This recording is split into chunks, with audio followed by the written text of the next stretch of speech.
I'm Chris Shattuck, and this is How to Work with the Database API. In this video, we're going to write several queries, and we're going to create and update tables with .install files.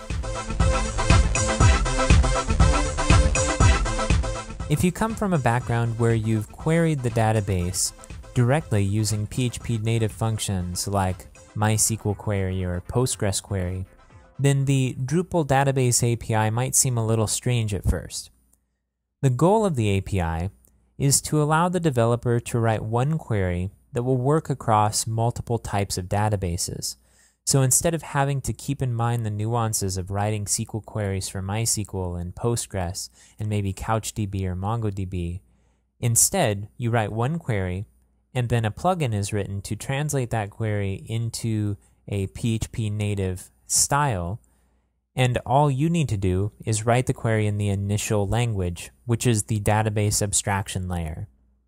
When working with the abstraction layer, there are two types of queries, static queries and dynamic queries. The static queries will look actually pretty similar if you're used to querying the database directly through PHP native functions. There are just some minor nuances to keep in mind when you're using them. Dynamic queries, on the other hand, look a lot different. And the idea behind them is that you can build up a query step by step.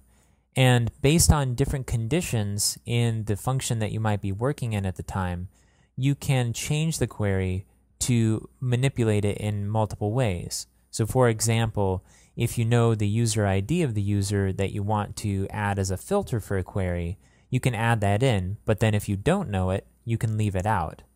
Before the query is run, it's structured as an object, and it contains several methods to do things like add filters and fields to the query. It also contains metadata about the query, and you can add tags to do things like tell other modules that they can modify the query before it runs.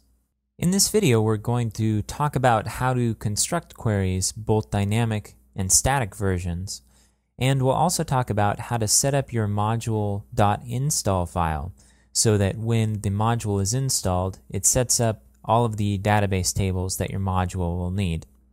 In order to demonstrate these concepts, what we're going to do is recreate a module that we built in a previous video that tracks user history.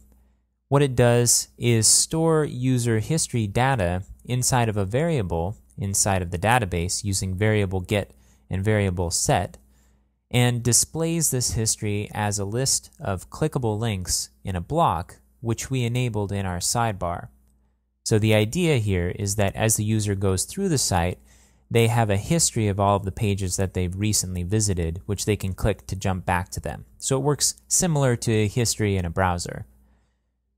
Because we're using variable get and variable set, we were limited in what we could do.